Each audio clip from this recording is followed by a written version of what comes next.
Get going. Good morning, good afternoon, good evening around the world. My name is Doug Brunke. I'm the founder and CEO of Global Change.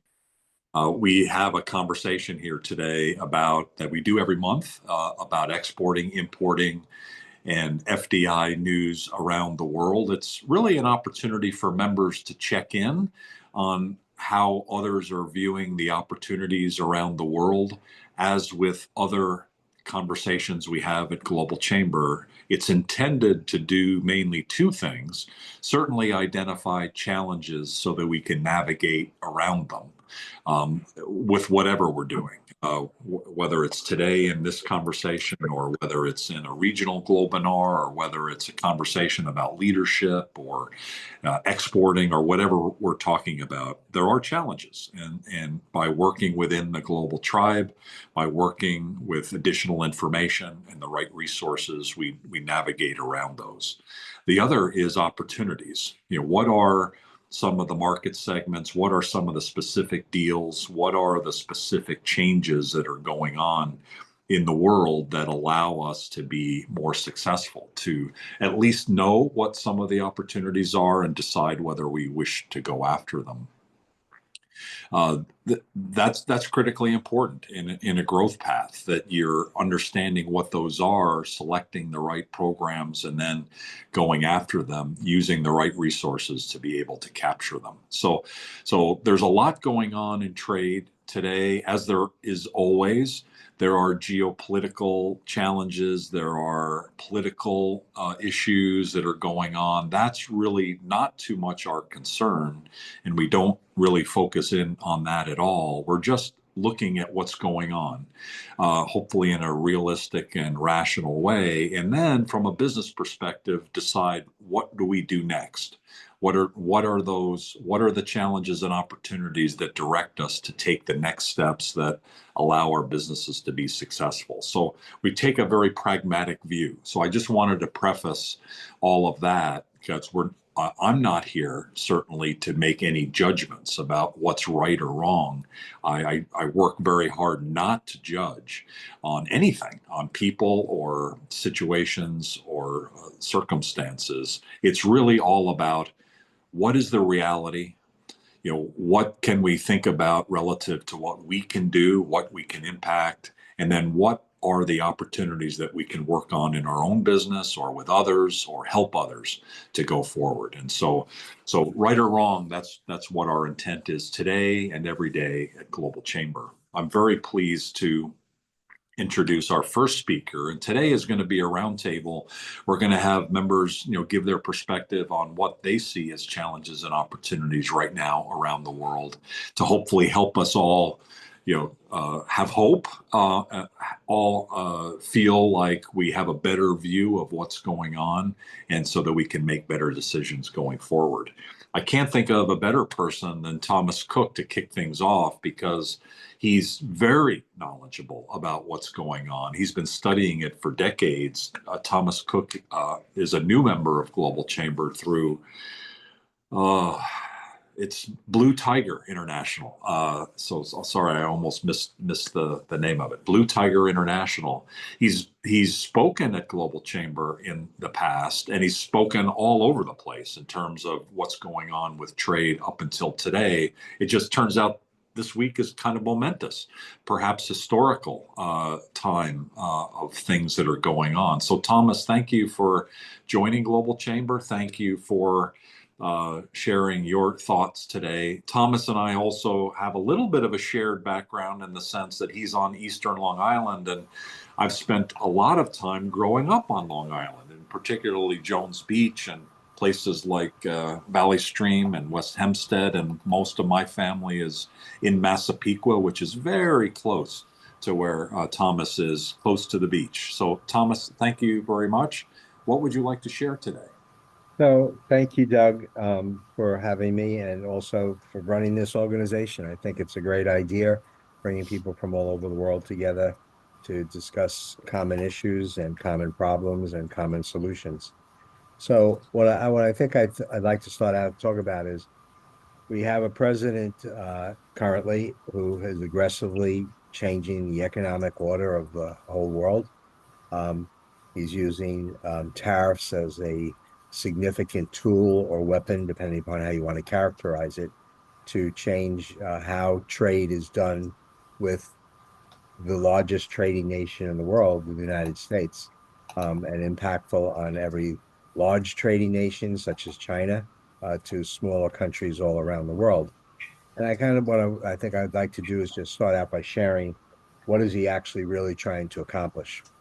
So the goal is not for the United States to collect an additional 25% or whatever the percentage are in duties.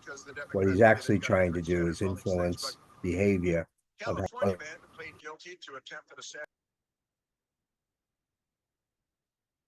I'm sorry, Thomas. Could you unmute yourself? Happened by accident. Did you catch me at all, or Yep, just the last 5 seconds. Okay. So Trump is using tariffs for the purpose of influencing behavior around the world. And the principal two factors that he's trying to accomplish is that he gave an executive order to the International Trade Administration, Department of Commerce, and said, take the top 100 countries that we trade with and let me know what the trade imbalances are. And when that analysis was done, it's almost a 7-to-1 differential, meaning that the United States, in terms of what we buy from that country, is 7 times more than what that country buys from the United States. So he basically wants to change that percentage. And he recognizes it may not even out, but he wants to see countries purchase more goods and services from the United States, and also create less restrictions on the ability for the United States to sell in their countries. The second issue was with the top 100 countries we trade with is, what do we charge them when they sell to the United States? Meaning, what's our duty tariff when it enters the United States, as compared to when we sell them, what their duty and tariff is. And again, the balance was off by almost 100%, meaning that there was 100% more cost relative to shipping our goods into their countries as compared to them shipping here. And overall, the United States has one of the lowest duty rates of most countries around the world, generally speaking. And the perfect example would be is if Germany wanted to sell a BMW that they manufacture there, or a Volkswagen or an Audi, into the United States, they would pay a 2.5% duty rate. But if Chevrolet, okay, or Ford or Chrysler wanted to sell their automobile into Germany, they would pay as much as a 17.5% duty rate. So what he calls fair and reciprocal trade is trying to create a circumstance where all the countries around the world really lower their duty rates to be more comparable or reciprocal to ours. And when they do that, the issue here is that they want to try to even that out.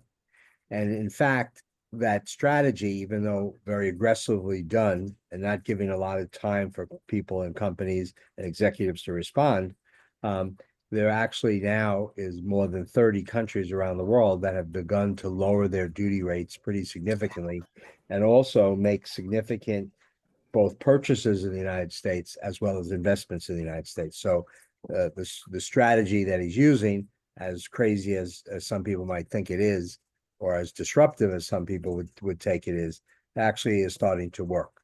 So we advise a lot of our clients, because that's what we are, consultants in supply chain, is to kind of, take this more calmly, and kind of hold the course, because we believe that within the next 30 to 60 days, most of these tariffs and these additional charges that are in place will go away, with one exception, which is China. Trump is aggressively pursuing and boxing China in as he's moving forward with these rules and regulations and changes, because he believes that China, in relationship to the world as well as the United States, is our biggest concern, both economically and militarily. And so he's going after them aggressively, and we expect that's going to continue to get even more severe. Where prior to his first administration, the average duty coming into the United States was about 4% from China. it's now on so many items as much as 60 to 65% is what companies have to pay now when they purchase from China. So he's really making it very difficult for US companies and US individuals to buy from China. So I thought that would be a good opening perspective, Doug. Really, really excellent. Very rational, very thoughtful. What seems somewhat arbitrary is the way those calculations were done. And when I say arbitrary, there is question of, like, for instance, for some of the countries, like the poor countries, Vietnam and Cambodia, where there's tariffs that are over 50%. A lot of the calculations were built off of uh, the fact that these are poor countries historically. Vietnam is maybe certainly different than Cambodia relative to some of the things that are going on there. Could you comment a little bit about the Vietnam? I think that one particularly stuck out for me because we've been helping Vietnam. We have a trade mission. Actually, we're supporting on Monday from Vietnam. We've done trade mission hosting before, and the basic idea is, hey, do foreign direct investment in Vietnam because the costs are lower and you'll be able to export to the US your products. Well, guess what? This upends that, and I'm wondering what the next step might be. Is it simply what you're suggesting, that Vietnam lowers their tariffs and there's a further negotiation and they get back to some reasonable percentage around tariff? Is that kind of what the end game is? There's a few aspects that are unique to Vietnam. Vietnam has a more important meaning to me because I was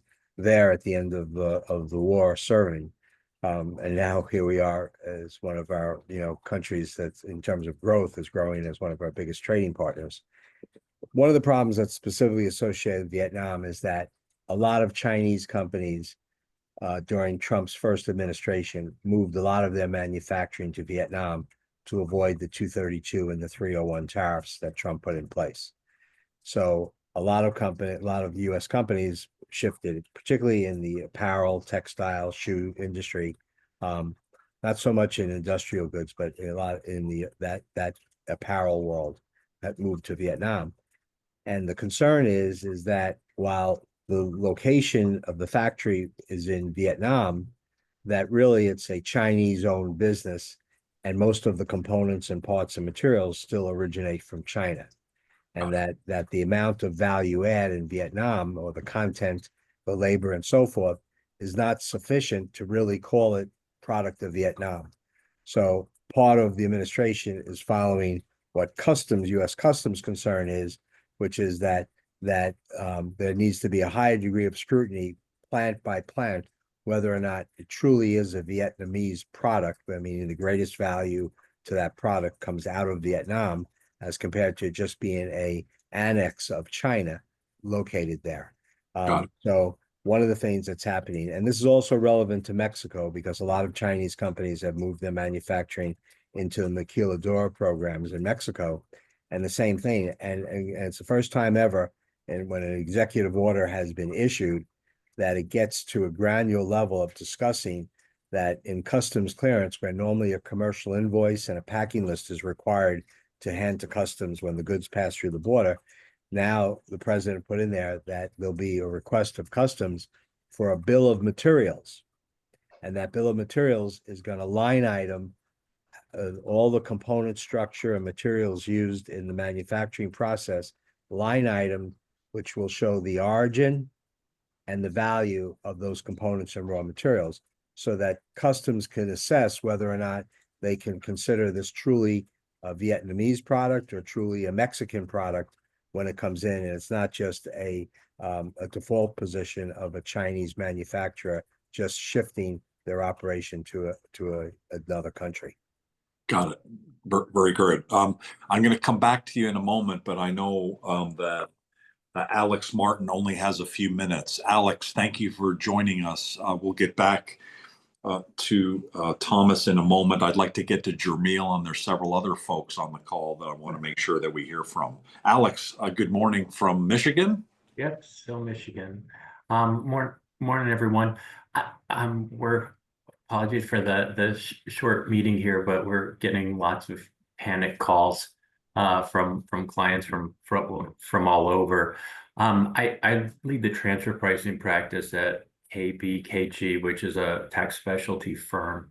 While my practice is making sure companies are setting their intercompany pricing, in this case, sales to the US correctly, customs certainly comes into play here. What we have found is that a lot of companies are, when they're exporting to the US, they're only providing a all-in cost on goods coming cross border. Thought process here, or is that um, what we're introducing for companies is that you can take that bill of materials, cost of goods sold, and that actually some of those costs are have basically include a service fee component and perhaps a non-dutiable royalty.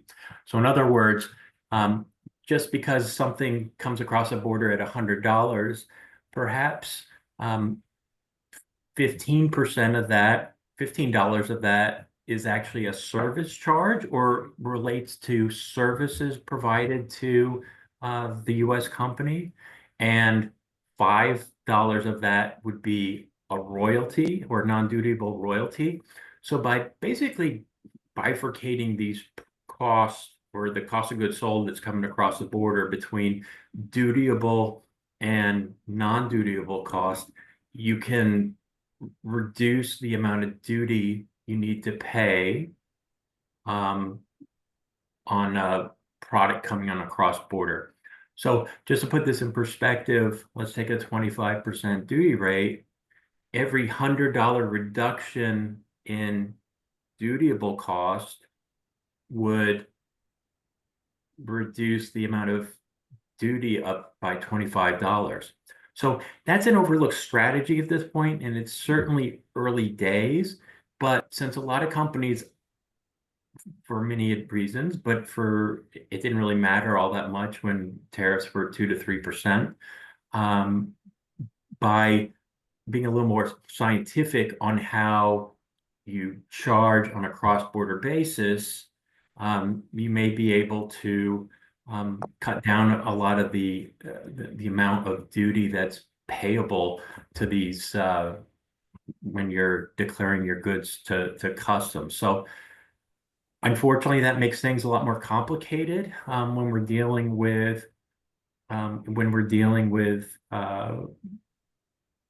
just trying to get things across the border in the first place.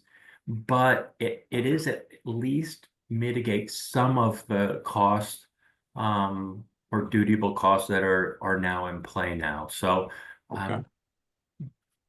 we recently did an article and actually had a interview with the Financial Times on this very strategy. So let me post that article for you. And as always, we're happy to be a sounding board or a resource as you see fit.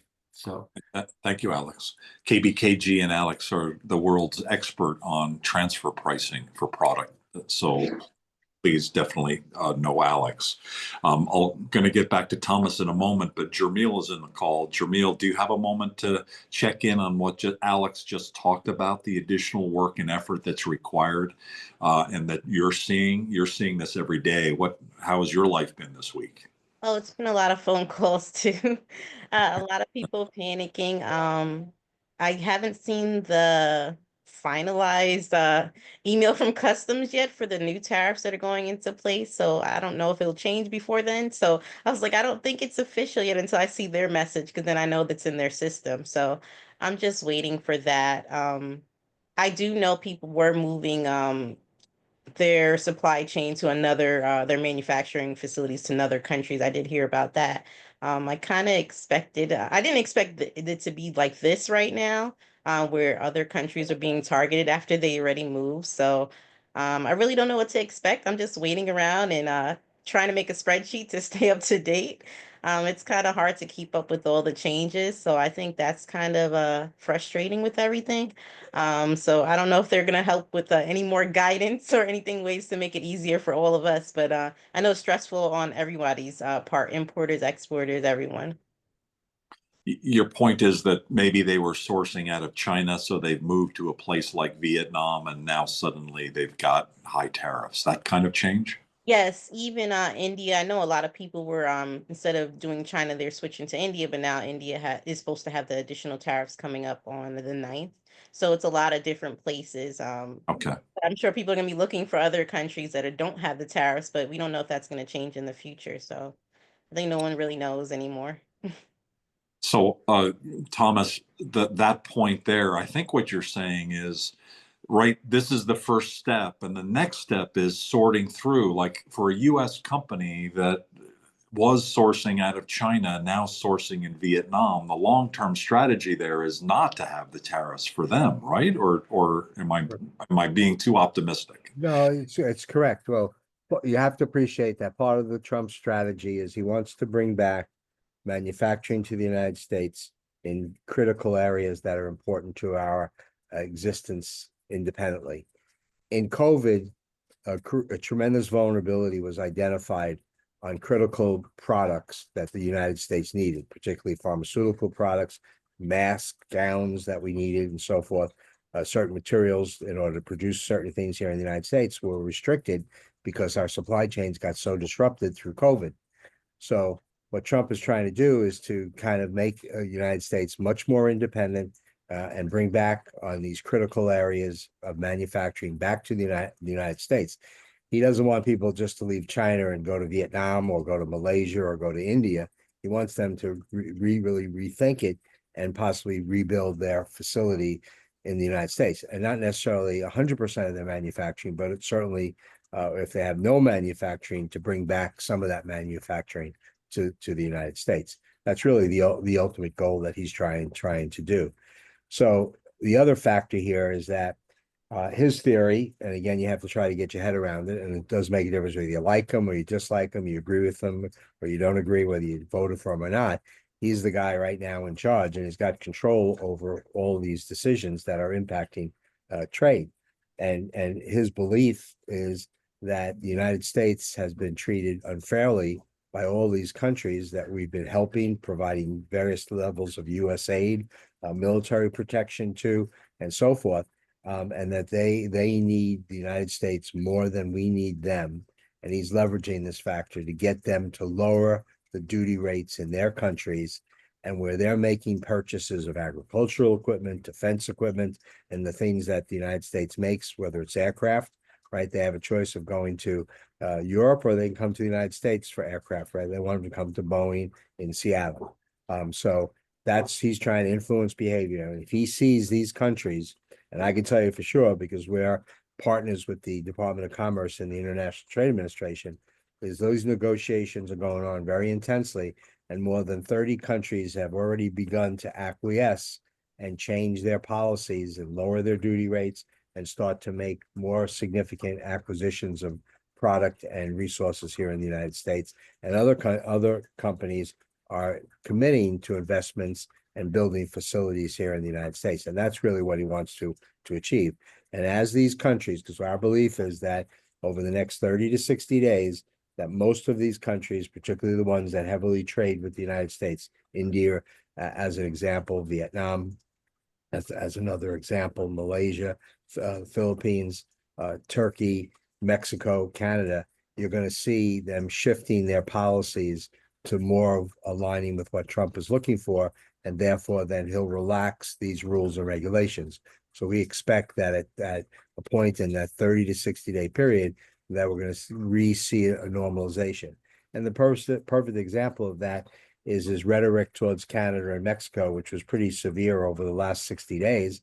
What he came out with the other day is that if products are USMCA qualified, meaning they qualify for exemption, which is most of the goods now that pass between Canada, the United States, and Mexico, do fit the USMCA guidance, then they're going to move as they were previously, which is no duty being charged whatsoever.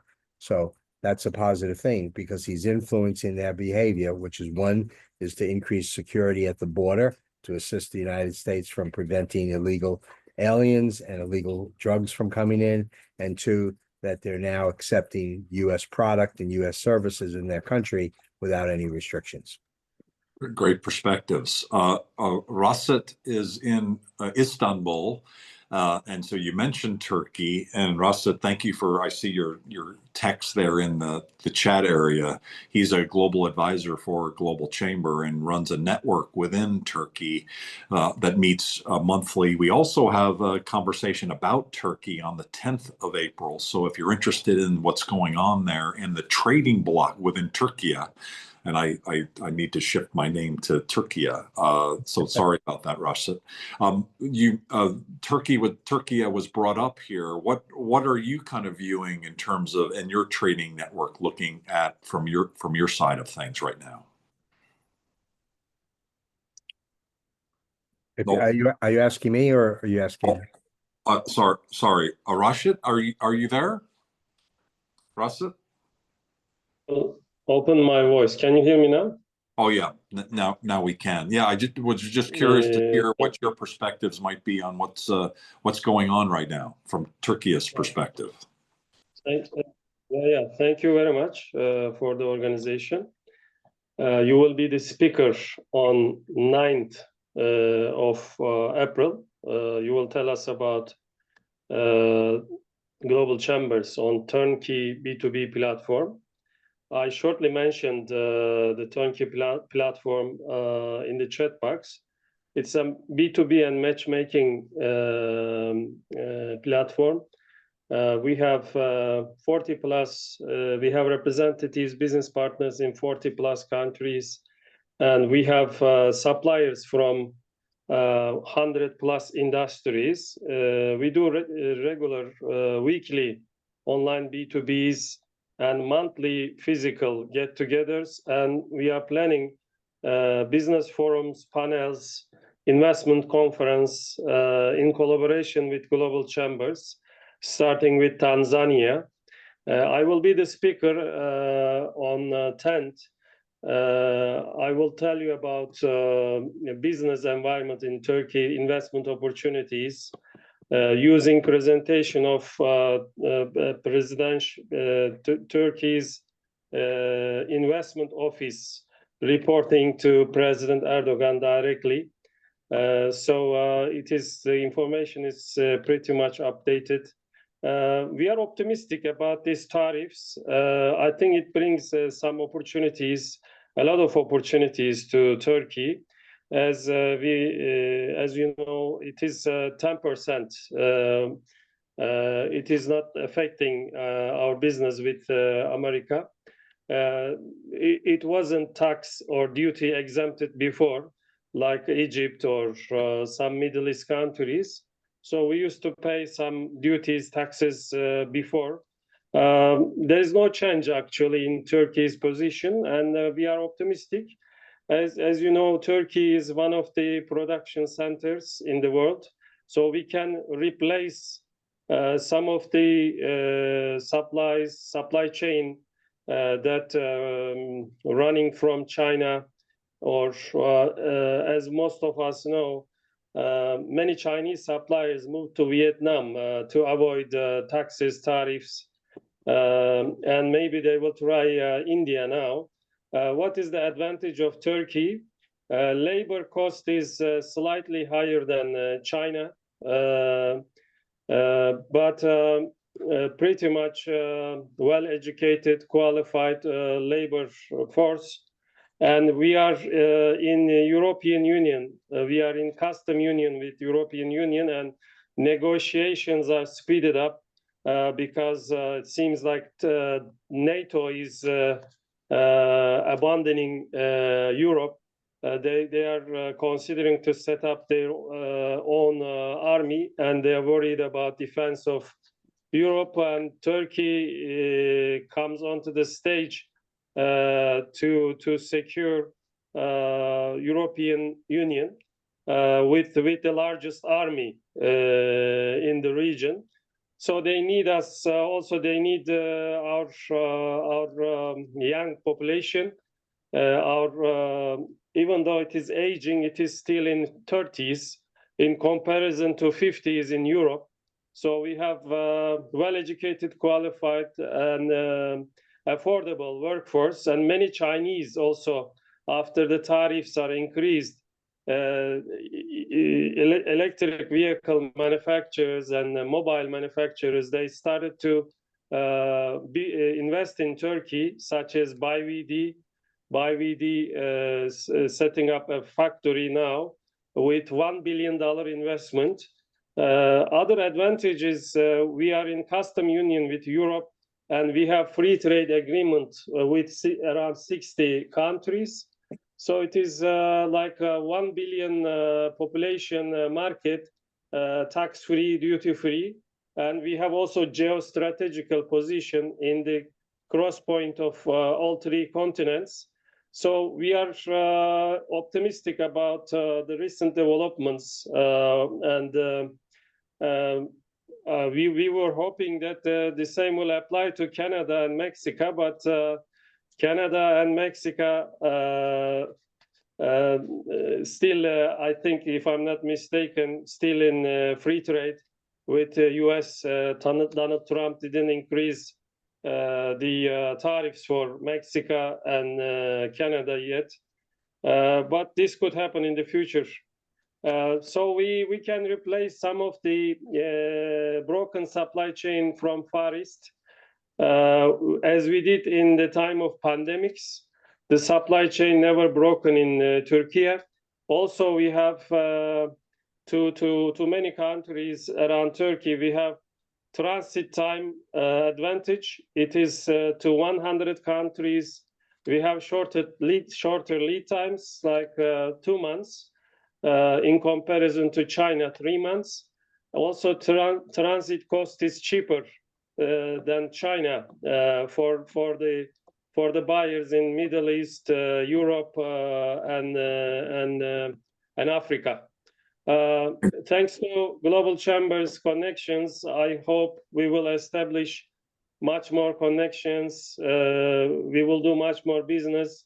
It will bring us Turkish suppliers leverage to enter North Africa. As mentioned before, we consider America too far, but transit time and transit cost is nearly the same as Africa.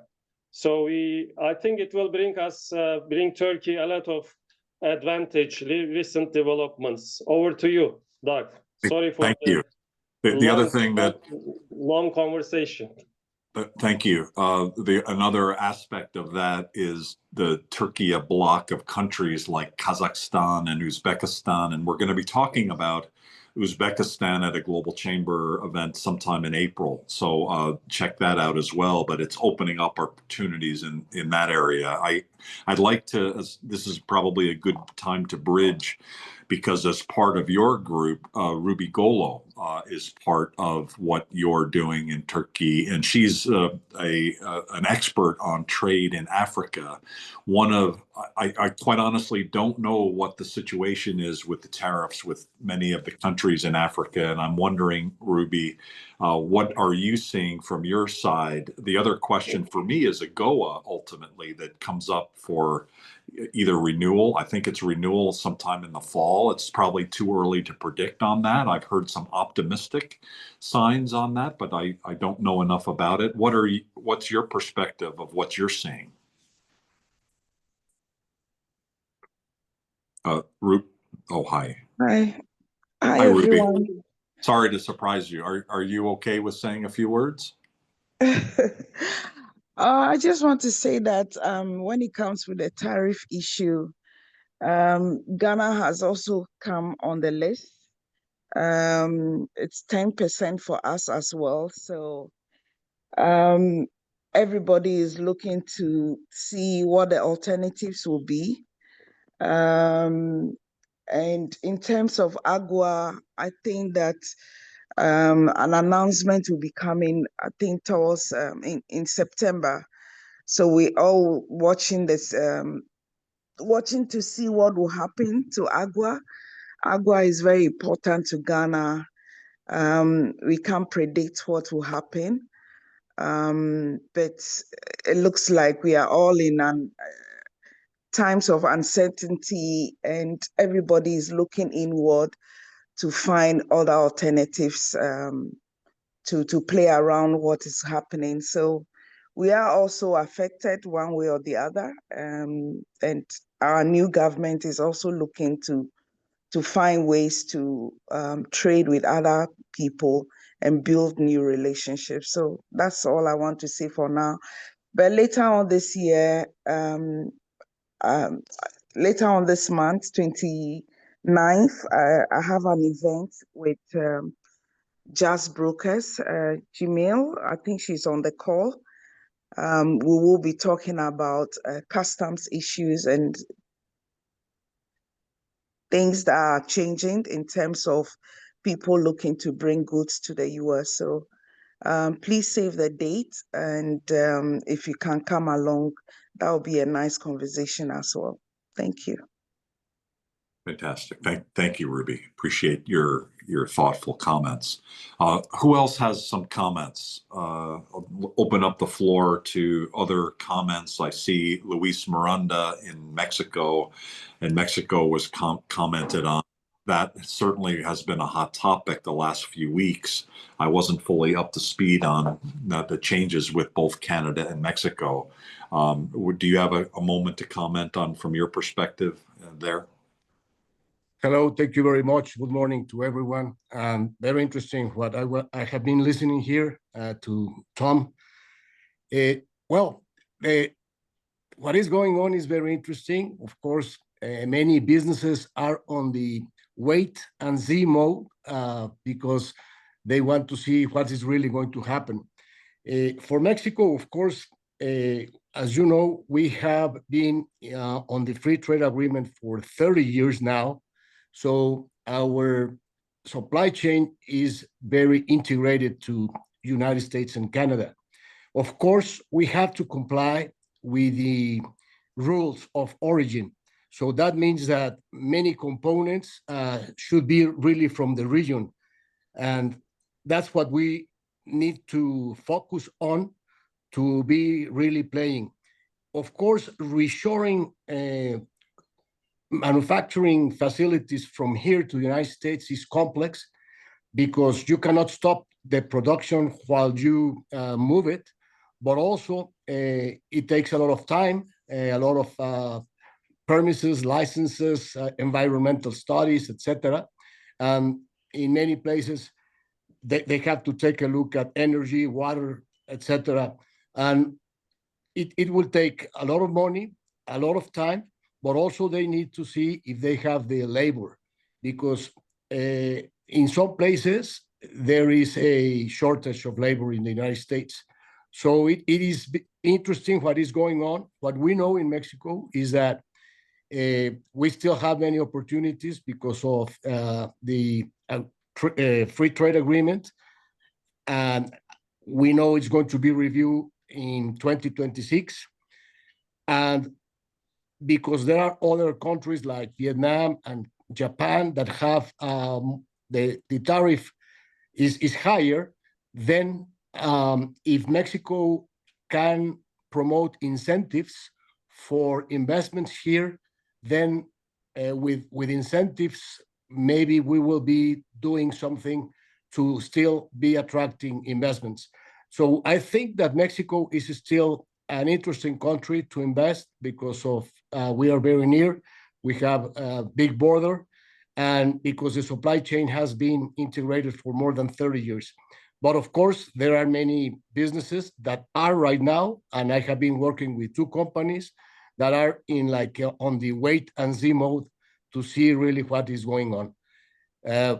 Just to finish, I think we can still be an important partner of the United States, and we want. So that's why Mexico hasn't put tariffs, reciprocal tariffs, because we want to still be playing on the free trade agreement. So we will have to focus, very important, to really comply with the rules of origin. That's where our game should be, so we can have more products really made in the region, and that's what is important for us. That's what I can say right now. Thank you for those comments. Thomas, the comments around Mexico, I'm wondering, what are your perspectives short and long term about companies from Europe, from Asia, ex-China, that have been investing in Mexico for the U.S. market? Is the long-term goal there that they would still be able to operate with some without tariffs underneath the free trade agreement that's in place, or would they be excluded and there'd be some additional tariff because the ultimate owner might be Japan or Korea? And I presume China would they find a way through bill of materials to identify, or maybe some sort of a certificate of origin of that China was involved. How will that work? We've been involved with moving companies from various places around the world, and I would say principally China, into Mexico. And Mexico has a very aggressive program called the Maquiladora. The Maquiladora was set up basically as an immigration program to respond to the issue of why so many Mexicans were coming into the United States, both legally and illegally. And that was because they were looking for, middle-class wages, blue-collar jobs that weren't available in Mexico, but were available in the United States. So a policy was set up to allow a structure of a swath of land about 50 miles from the U.S. border into Mexico, where if Mexican companies, U.S. companies, or other foreign companies wanted to build manufacturing or assembly facilities in that geographic area, that if they import parts and components from around the world to assemble or manufacture, they would come into Mexico duty-free. And then when they come into the United States under previously NAFTA, now USMCA, or Canada, they'd come in duty-free. So it was a huge program for duty mitigation, but it also actually impacted significantly the immigration issue, because most of the aliens coming through the border now are not actually from Mexico. They're from other Latin American countries and other countries around the world. So the program was successful in stemming the tide of actual Mexicans coming into the United States. And that program provides significantly competitive advantage for all companies around the world. What Customs is concerned about is now making sure that the greatest value that adds to the materials that now come into the United States are actually Mexican, meaning the manufacturing process, the assembly process, the quality control, the technology, the overhead costs are really more dominant of Mexican as compared to actually, let's say, being really just a de facto Chinese manufacturing going on in Mexico. So we're very careful now, and it was mentioned previously and again in the conversations that a bill of materials has to now be created, and the bill of materials has line items against each of the materials used in the manufacturing or assembly process that determines the origin and that percentage of value against the total value. And what we're now being very careful about is to make sure that there's a predominance of Mexican value in that manufacturing process, so it qualifies for the benefit of now coming into the United States or Canada duty-free. So Trump sent a pretty good signal out on Wednesday night saying that he was going to say, he basically said, if goods qualify for USMCA, it's going to be as it was coming in duty-free. If it doesn't, then there's a 25% penalty. Most of the goods that travel between the United States and Canada and Mexico come in under the USMCA agreement. So he's sanctioning that this is a long-term opportunity for everybody to get still involved in Mexico and Canada. And as long as they abide by the rules, he's perfectly fine with that. So we do see it as not only a short-term opportunity, but also a long-term opportunity. And appreciate the fact that there's a lot of saber rattling going on, and appreciate the fact that Mexico protects our southern border, Canada protects our northern border. So they're very significant allies, not only economically, but also militarily. Okay. Ruby's comments about Africa, any thoughts there in terms of short and long term? Well, there's clearly a concern, both at the Department of State and the Department of Commerce, that the United States has not paid attention to Africa to the extent that it should have in the last 20 years. And that's opened the door for Russia, and it's opened the door for China to make significant inroads. They're investing in the infrastructure. They're supporting the growth of manufacturing and capability, mining and so forth in a lot of the African countries.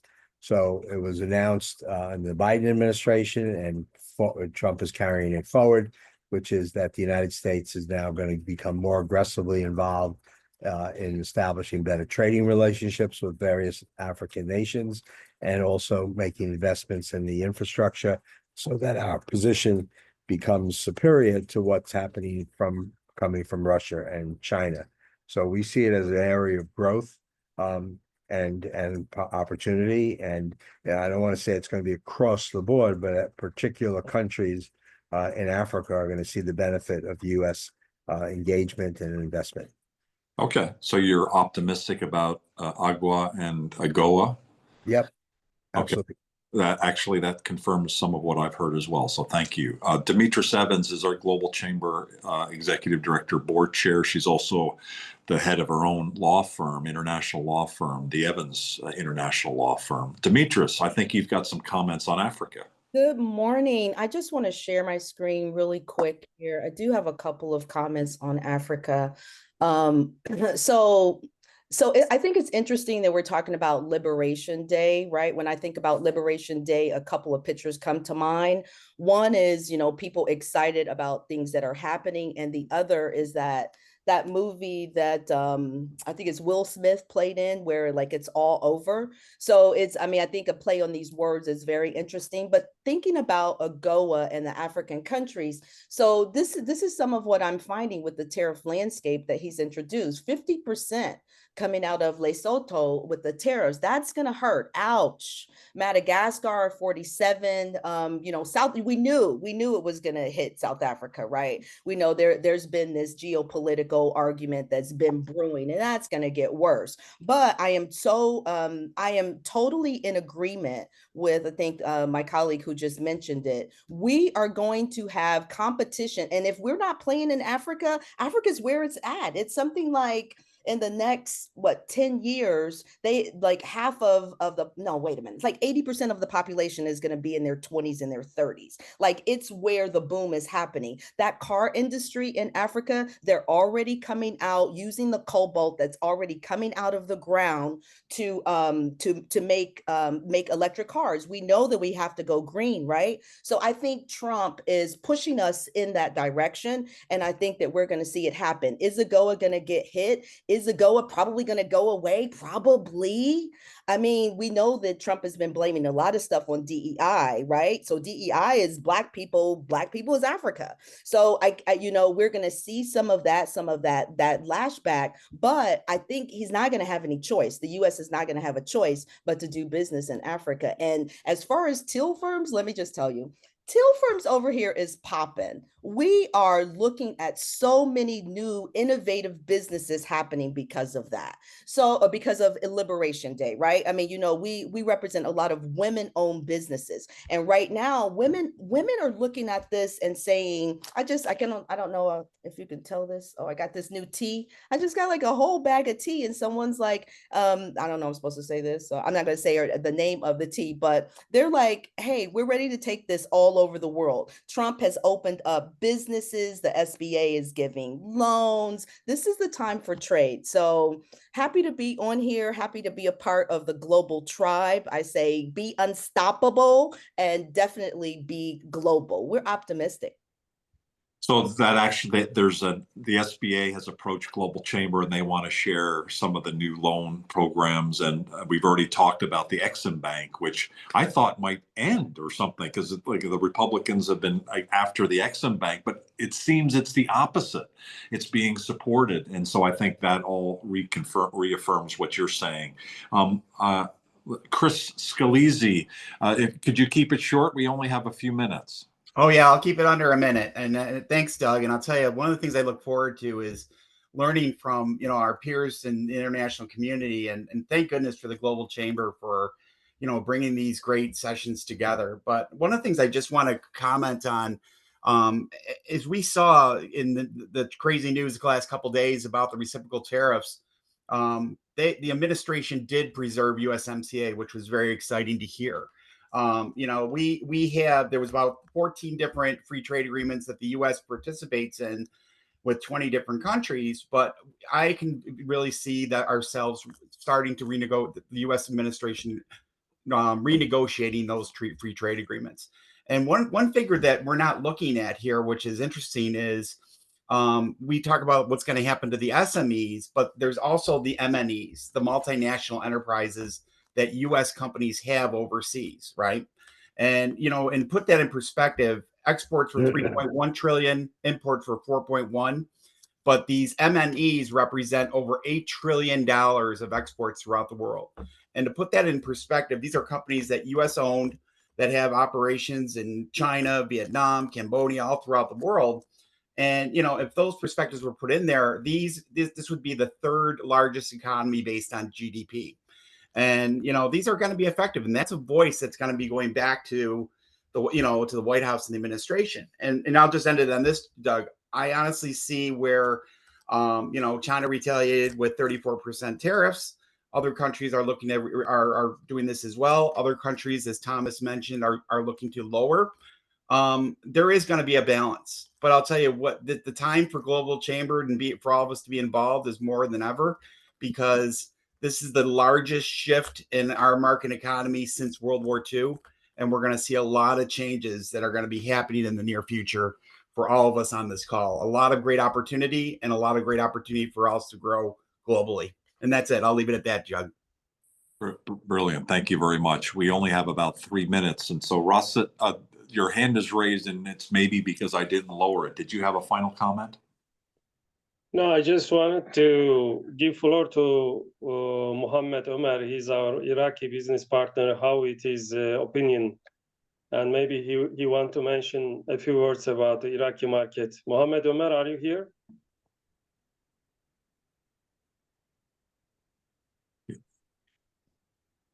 Yes, Mr. President, I'm here. We only have a minute. I'm sorry, Omar. Mohammed. Yeah, no problem. Thank you very much for letting me participate in this meeting. And as I said, I am Mr. Rashid's team from Turkey. I represent the Iraqi market. And that's it. We are not affected by these tariffs, only because we are an importer country. So I hope all the best for all of you. And hopefully next time we will have longer opportunity to discuss the Iraqi market. Thank you very much. Thank you. I appreciate that. And I hope we do too as well. I'd like to go back to Thomas Cook for any final comments, and then we'll close the room. We may leave it open for a couple minutes, but as far as the recording, we'll shut that down. Thomas, any final words, please? Thank you so much for sharing today. Totally amazing, very enlightening, very helpful. I think the two things I just want to mention is that one is that I think that while a lot of people have gotten concerned over Trump's positions and so forth like that, I really believe if you really look beyond the front end of this, that this is really an opportunity. The countries around the world that open their doors, really balance their trade with the United States, lower their duties, will be beneficial to everybody. The United States, while it represents 5% of the world's population, it represents as much as 70% of the consumer spend. And so it's an important market for not only ourselves here in the United States, but for the rest of the world to sell to. So every country has to look at this as an opportunity to establish new relationships, more favorable relationships, more of this fair and reciprocal trade with the United States, and it really will create significant opportunity for those countries. And lastly is that my information is going to be available however Doug puts out the information, and you're all who's on this call welcome to use us as a resource here in the United States. We have a great network through the whole country, a lot of different industry verticals and so forth, as well as overseas. So you're welcome to come into and ask our team any questions or look for guidance or need any help or support. We're here to help. We're committed to Doug and the Global Chamber to be an active participant and a useful resource internally. Brilliant. Thank you very much. Wonderful information shared by everybody today. Global trade is increasing. There's no getting around it. And so kind of like a whack-a-mole situation, when you try to do something in one place, it'll squirt out and go somewhere else. It just is going to happen. Certainly the threat of a global recession has been thrown out there. It's hard to see how that might happen, but let's see. The stock markets are changing. There's a lot going on. My guess is that what we've just heard is that in 30 to 60 days, things will kind of get back to some level of normalcy. However, fundamentally changed, and the basic economic situation of the world won't fundamentally change, but that'll be subject to what we see over the next couple months. And so let's stay in touch. As Chris mentioned, it's never been more important to be part of the Global Chamber, and it's certainly our intent to continue to have programs like this and identify opportunities for members to be successful. And we will be. We just need to work together, share the right information, and share the right connections, and we'll continue to grow. Thanks, everybody. Have a great rest of your day. We'll leave Jem, if you don't mind, if you could leave the room open for another minute, just so people can have any final comments. Thanks, Thomas. Yeah, Doug,